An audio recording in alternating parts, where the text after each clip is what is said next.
guys, welcome back to my channel. It's your girl forever, Mrs. M. Thank you for stopping by. If it's your first time on this channel, I really hope you stay. And if you're an oldie but a goodie, thank you very much for your continued support. In today's video, guys, I'm going to do a story time, not story time. I'm going to do like things you should know before you get married. So you guys, I recently reached my 1 year marriage anniversary, and there's some things that I think that everyone who's thinking about getting married should know before they actually take the plunge. So if you want to see this video, don't forget, if you want to see this video, stay tuned. Don't forget to give me a thumbs up, subscribe to my channel right down below, and let's get into it, guys. Okay guys, so I have everything I want to discuss with you right here on my phone. So the first most important thing you should know before you take the plunge of marriage is to know who you are before getting married.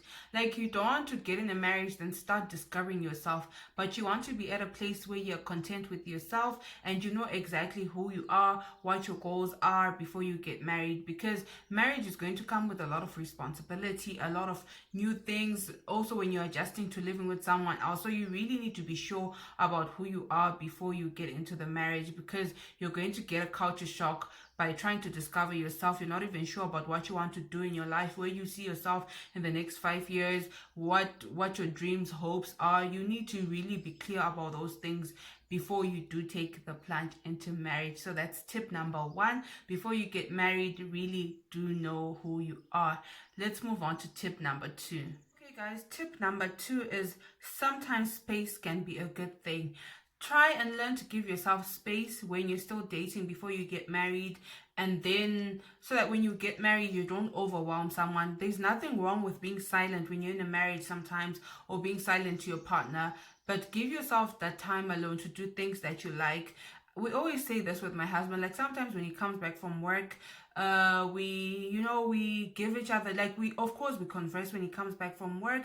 We catch up, how was your day, how was this, put the food on the table and have time to eat and to converse. But I also always make sure to give him his time alone, and he also makes sure to give me my own time alone, like time alone when I'm filming because I really enjoy this, or time alone just to be on social media, time alone to catch up with my friends. So always give yourself space before you get married, because you don't want to overwhelm someone when you do then get married. So continue doing those things that you like, and don't always be in your partner's space to the point that they're so overwhelmed, like how is this gonna work when we get married? Because especially if you're in a small space, like especially for me, my husband and I, we live in a small home. Imagine that we're already in a tight-knit place, and giving each other space is really difficult because you're in a small space. But just giving him that time to be silent and not have to talk to you all the time and not be needy, that space where he just watches. My husband loves to watch soccer, he loves to watch some YouTubes on soccer, he loves his fantasy.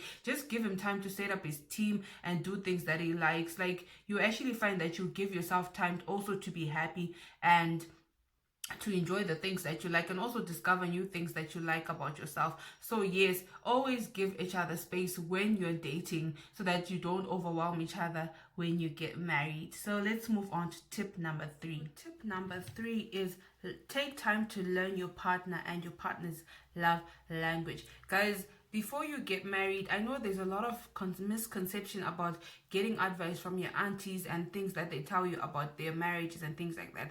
They're mostly likely to tell you their experiences on marriage and how they feel that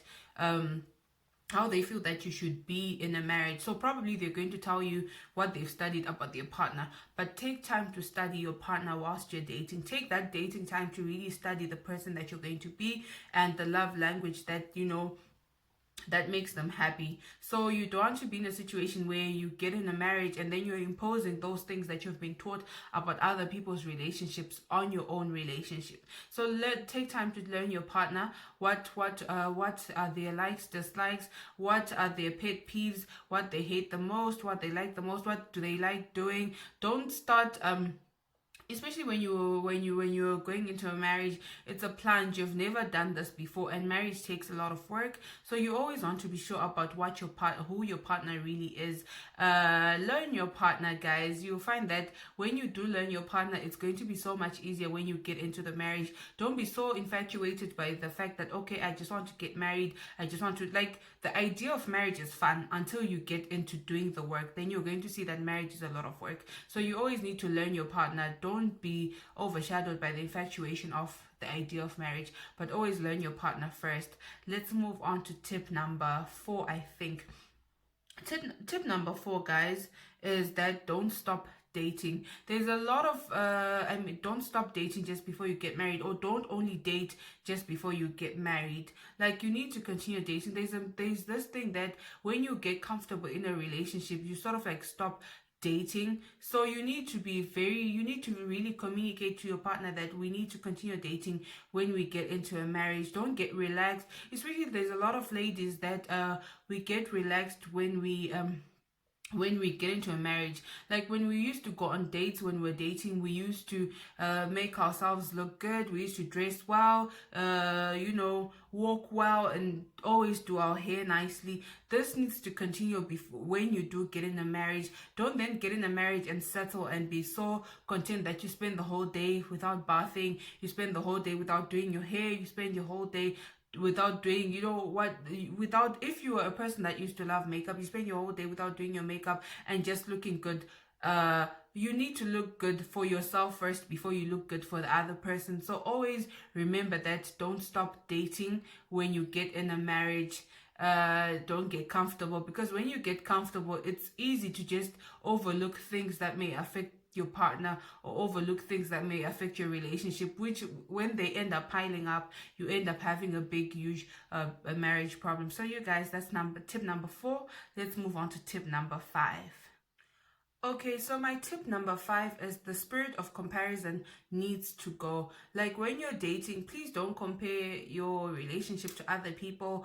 Like, when I was dating my husband now, you would see, like, my friends, like, their boyfriends or husbands bought them cars, bought them phones, but then we were not at that stage in life to be able to afford. So I had to let the spirit of comparison go, because if you let the spirit of comparison overwhelm you, you're always going to be under pressure to do certain things. Like, for example, especially this spirit of comparison usually affects people who don't keep to themselves. So if you're that one person who's always visiting other people's homes and how gare pasi, like, you don't, I'm going to put insert what I mean to say, like, you're always up and about, like, you are going to struggle a lot.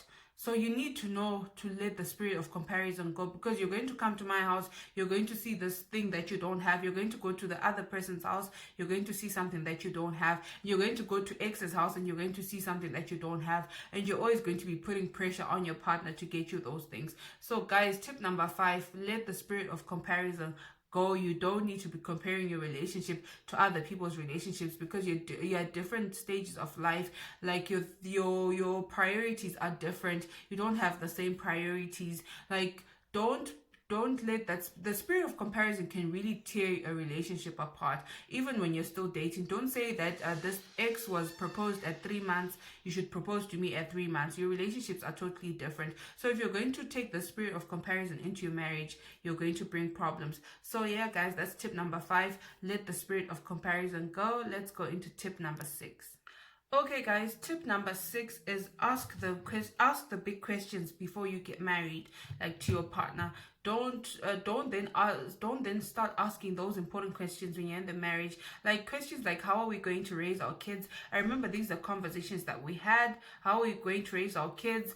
Where are we going to raise our kids? How are we going to deal with finances and things like that? Don't then start asking these questions when you're in the marriage, because you're going to get a culture shock. Like, don't leave these questions out, because these are the questions that really matter when you're choosing a partner or when you're deciding a life partner. Because guys, marriage is going to throw at you large and big curveballs. Like, imagine, like, for me, I was thrown like straight into a long distance marriage when I got in. But luckily, these are conversations that we had before, that okay, our marriage is going to be a long distance relationship for the start, and then probably work our way back to staying with each other. Imagine if we hadn't had those conversations, and then I was just left in Harare whilst he was going to work. I was going to get a big culture shock.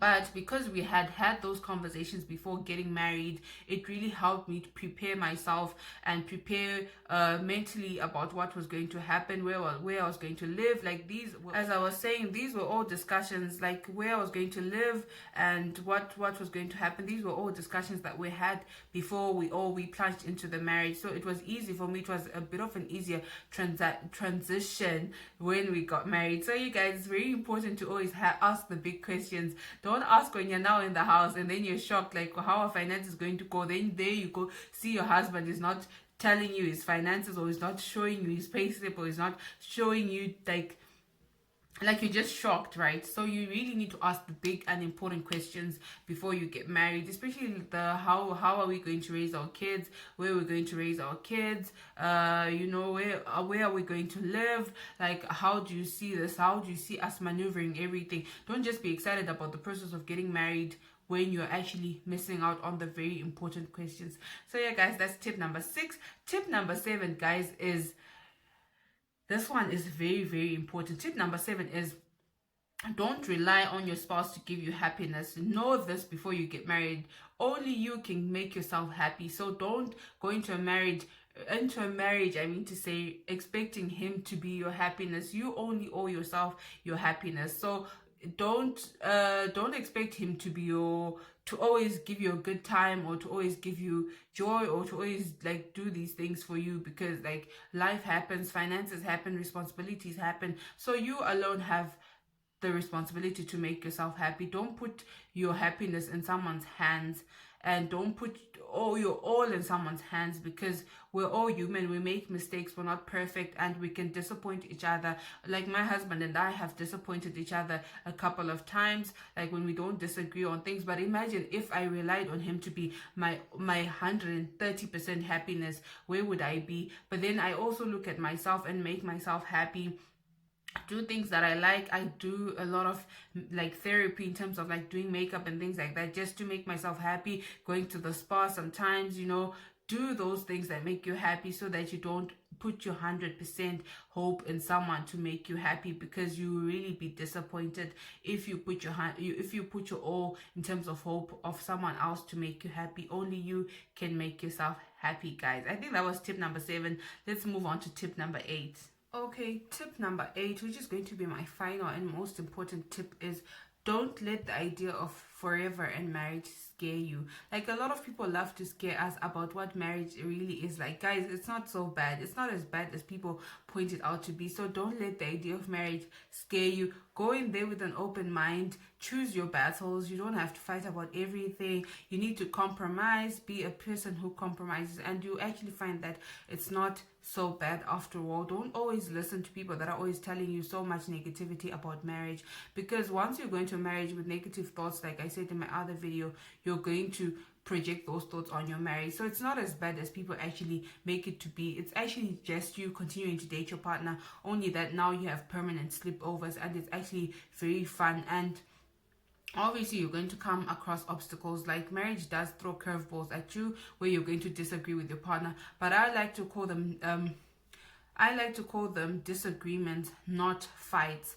Like, and don't always throw around the word divorce, I'm going to leave you and stuff like that, because it doesn't mean that if you don't agree with someone, like you don't love them anymore. So don't always be manipulative and telling your partner that I'm going to divorce you, I'm going to leave you, when you're in a marriage. Like, if you're going to take this commitment, you need to take it seriously, because this is God's covenant that he gave between two people. So if you do take this covenant, know that it's forever, and know that it's not as scary as people think that it's going to be. Don't let people get in your ear and tell you that it's so bad because of their own experiences. You make your own marriage how you want it to be, and you make your own experiences.